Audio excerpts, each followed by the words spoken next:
میں نے اور تو کوئی بات نہیں کرنی، بس ایک بات تھی تو میں نے کہا وہ میں یہاں کر ہی دوں کہ جب پرسوں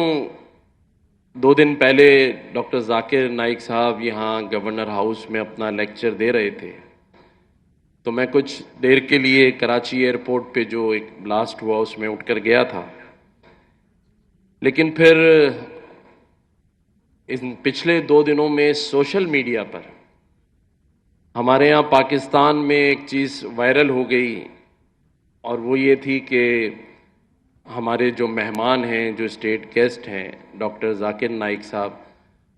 انہوں نے ایک گلہ کیا ہمارے پی آئی اے کے ملیشیا میں جو اسٹیشن مینیجر تھے، تو اس کو لے کے پاکستان میں بڑی بات چیت ہوئی۔ تو میں نے کہا میں یہاں، میری ٹیم نے کہا کہ آپ اس پہ تھوڑی بات ضرور کیجیے گا، تو اگر میں اجازت لوں تو تھوڑی بات کر لوں۔ اور مجھے یہ پتا ہے کہ ڈاکٹر ذاکر نائک صاحب وہ بڑی شخصیت ہیں کہ ان کے سامنے جو بھی بات کی جائے بڑی رسندہ کیا پیشانی سے یہ بات سنتے ہیں، یہ کیونکہ ہم تو ایک چھوٹے سے طالب علم ہیں۔ تو میں صرف یہاں ڈاکٹر ذاکر نائک صاحب سے یہ کہوں گا کہ ڈاکٹر صاحب آپ کی جو شخصیت ہے وہ بہت بڑی ہے، اور جو بھی یہ چھوٹی سی بات ہوئی اس کے لیے آپ تھوڑا سا بڑا دل کر لیں اور درگزر کر دیں، آپ دل میں نہ رکھیں، کیونکہ آپ پاکستان کی حکومت کے اسٹیٹ گیسٹ ہیں، اور سب سے بڑی بات یہ کہ آپ جس اسلام کے پیغام کو پھیلانے کے لیے نکلے ہیں اور لاکھوں لوگوں کو مسلمان کر چکے ہیں، وہاں اسلام کے کام کے لیے آپ نکلے ہوں تو 500-600 کلو سامان جو آپ چھوڑ آئے اسے بھی درگزر کر دیں، اس لیے کہ جس مقصد کے لیے آپ نکلے ہیں وہ بہت بڑا ہے اور اس کا اجر آپ کو اللہ تعالیٰ دے گا۔ میں پاکستانی ہوں لیکن میں ایک مہاجر ہوں، میرے آباء و اجداد انڈیا، بھارت میں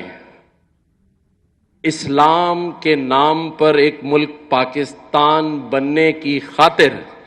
اپنی حویلیاں، اپنی جائیداد، اپنا سب کچھ چھوڑائے،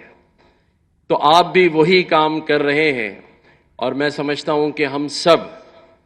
آپ کے چاہنے والے ہیں، آپ کو پیار کرنے والے ہیں۔ آپ نے ایک بات اور کہی کہ جو مودی صاحب ہیں وہ برے ہیں، لیکن انڈیا میں رہنے والے جو ہندو بھی ہیں وہ آپ کو پیار بھی کرتے ہیں اور وہ اچھے ہیں۔ تو لوگ کہہ رہے تھے کہ پاکستان کو،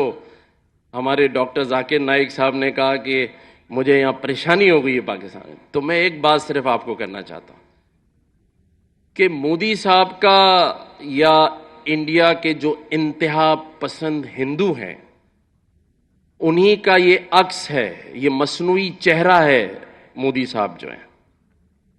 یہ وہ انتہا پسند ہندو ہیں انہوں نے تیسری بار وزیر اعظم بنوایا ہے، تو وہ کیسے اچھے ہو سکتے ہیں جو ایک ایسے شخص کو، جس کو آپ خود برا کہہ رہے ہیں، تو وہ، ہاں وہاں اچھے لوگ بھی ہیں، مسلمان رہتے ہیں بڑی تعداد میں، لیکن ایسے انتہا پسند ہندو جن کا سامنا آپ کو بھی ہے، جن کے وزیر اعظم نے آپ کے ساتھ بھی زیادتی کی ہے،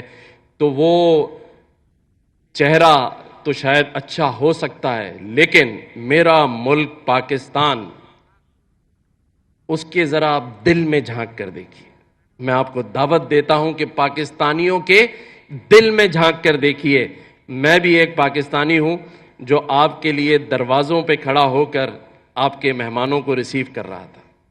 تو پاکستانیوں کا جو دل ہے اس میں دیکھیں امن بھی ہے، پیار بھی ہے، اور اس ملک میں رہنے والی اقلیتوں، چاہے ہندو ہو، عیسائی ہو، پارسی ہو،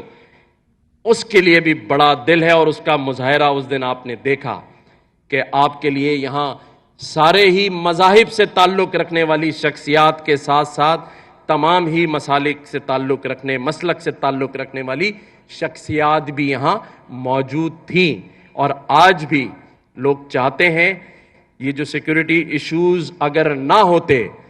تو ہم اگر انڈیا میں 10 لاکھ کا مجمع تھا تو ہم یہاں آپ کو 25 لاکھ کا مجمع کر کے دکھاتے ہیں۔ تو میں یہی سمجھتا ہوں کہ آپ کی عزت میں کوئی کمی نہیں، نہ کوئی کر سکتا ہے، نہ ہمارا مذہب اس بات کی اجازت دیتا ہے کہ اپنے آئے ہوئے مہمان اور خاص طور پہ ایسے اسلامک اسکالر جس نے دنیا میں کئی لاکھ لوگوں کو مسلمان کیا،